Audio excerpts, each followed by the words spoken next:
చేయడం జరిగింది.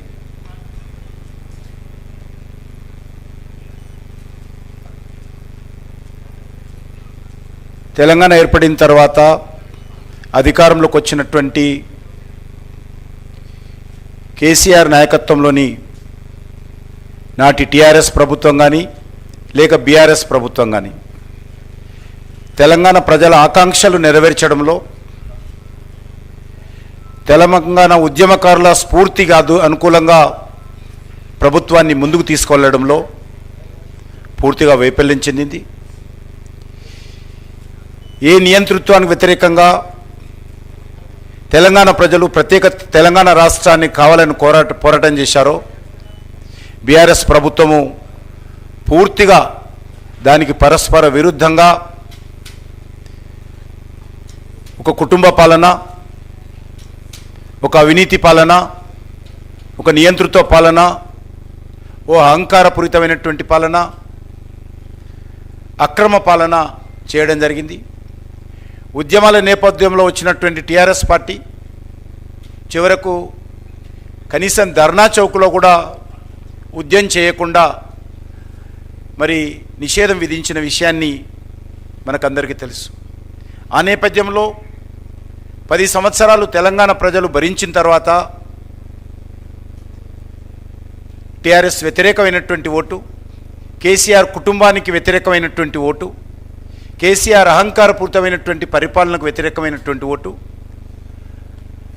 కాంగ్రెస్ పార్టీ ఇచ్చినటువంటి అనేక రకాల గ్యారంటీలు, హామీల నేపథ్యంలో తెలంగాణ ప్రజలు కాంగ్రెస్ పార్టీకి ఓటు వేయడం జరిగింది.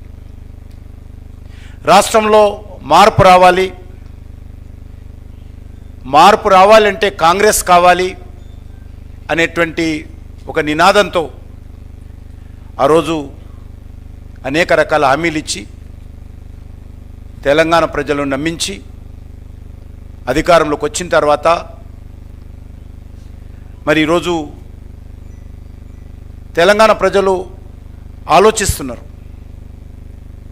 సంవత్సరం పూర్తిగా వస్తుంది, ఇచ్చినటువంటి హామీలు ఎంతవరకు అమలు జరిగాయి అనే విషయం ఆలోచన చేసినప్పుడు ఈరోజు రాష్ట్రంలో అధికారంలో ఉన్నటువంటి ముఖ్యమంత్రి రేవంత్ రెడ్డి గారి నాయకత్వంలో ఒక సంవత్సరం విజయోత్సవ సభల పేరుతో వారం రోజుల పాటు అనేక రకాల ఉత్సవాలు నిర్వహిస్తూ ఉన్నారు. ప్రజలు ఆశ్చర్యపోతూ ఉన్నారు. ప్రజలకు ఇచ్చినటువంటి ఏ ఒక్క హామీ అమలు చేయకుండా ఈరోజు విజయోత్సవాల పేరుతో ముఖ్యమంత్రి గారు మరి పెద్ద పెద్ద సభలు పెట్టి కోట్లాది రూపాయలు ఖర్చు పెట్టి ప్రజాధనాన్ని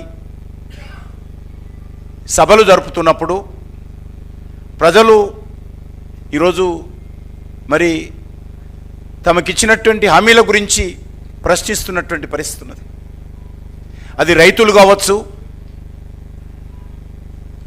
యువత కావచ్చు, నిరుద్యోగులు కావచ్చు, విద్యార్థులు కావచ్చు, మహిళలు కావచ్చు, దళితులు కావచ్చు, ఎస్టీలు కానీ ఓబీసీలు కానీ, వీరు వారని కాదు అన్ని వర్గాల ప్రజలు కూడా ఈరోజు కాంగ్రెస్ పార్టీ రాష్ట్ర ప్రభుత్వానికి ఈరోజు ప్రశ్నిస్తున్నారు. తెలంగాణ ప్రశ్నిస్తున్నది. ఇచ్చినటువంటి హామీలు ఏమిటి, ఎందుకోసం ఉత్సవాలు నిర్వహిస్తున్నారో ఈరోజు ప్రజలు తెలుసుకోవాలని కోరుకుంటున్నారు. అనేక రకాల హామీలు కాంగ్రెస్ పార్టీ అధినేత అయినటువంటి సోనియా గాంధీ గారి సంతకంతో 6 గ్యారెంటీలు 100 రోజులు అమలు చేస్తామని, కాంగ్రెస్ పార్టీకి చేయి గుర్తుకు ఓటేయాలని చెప్పి సోనియా గాంధీ గారు స్వయంగా తెలంగాణలో ఉన్నటువంటి 4 కోట్ల మంది ప్రజలకు ఉత్తరం రాశారు. ఇంటింటికి కరపత్రం పోయింది. కానీ ఈరోజు ఇచ్చినటువంటి గ్యారెంటీలు, నమ్మించినటువంటి హామీలు ఏవి కూడా ఈరోజు తెలంగాణ ప్రజలకు అందలేదు.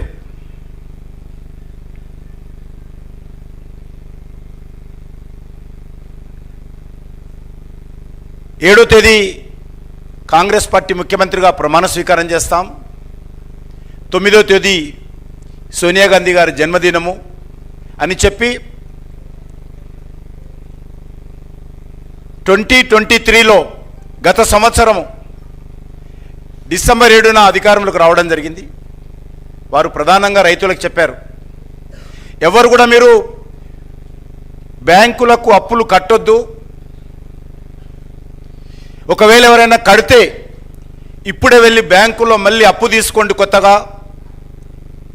7వ తేదీ నేను అధికారంలోకి వస్తాను, 9వ తేదీ నాడు సోనియమ్మ జన్మదినము కాబట్టి ఆ 2 రోజుల్లో 9వ తేదీ నాడు రాగానే రైతుల రుణాలన్నీ మాఫీ చేస్తామని చెప్పి రేవంత్ రెడ్డి గారు అనేక సభల్లో చెప్పారు.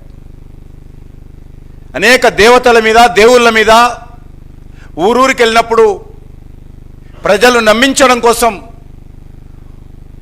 ఒట్ల మీద ఒట్లు వేసి మరి ప్రజలు నమ్మించేటువంటి ప్రయత్నం చేయడం జరిగింది. ఇందిరమ్మ రాజ్యం వస్తుంది, తెలంగాణలో మార్పు వస్తుంది, ఆ మార్పు మాతోటే వస్తుంది, ప్రజాపాలన వస్తుంది, అనేక రకాల హామీలు ఇచ్చారు. అందుకే ఈరోజు భారతీయ జనతా పార్టీ ఒక బాధ్యత కలిగినటువంటి పార్టీ. ఏ ప్రభుత్వం అనే అధికారంలోకి వచ్చిన తర్వాత ప్రజలకు ఇచ్చినటువంటి హామీలు అమలు చేయడంలో కొంత సమయం కావాలని అనుకునేటువంటి పార్టీ.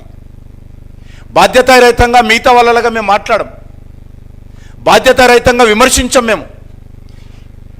అందుకే ఈరోజు ఒక సంవత్సరం పూర్తి కావస్తున్నటువంటి నేపథ్యంలో ఏవైతే 100 రోజుల్లో మీరు పూర్తి చేస్తామన్నారో, ఏవైతే మొదటి సంవత్సరంలో పూర్తి చేస్తామన్నారో, మొదటి సంవత్సరంలో ఏవైతే ప్రారంభించాలనుకున్నారో ఆ విషయాల పట్ల తెలంగాణ ప్రజల తరఫున ఈరోజు ప్రభుత్వం సంబంధించినటువంటి వైఫల్యాలను, ఇచ్చినటువంటి మాట మీద నిలబడకుండా అధికారంలోకి వచ్చిన తర్వాత ప్రజలకు వెన్నుపోటు పొడుస్తున్నటువంటి అనేక రకాల సంఘటనలను ఈరోజు మేము ప్రజల ముందు పెట్టాలనుకున్నాం.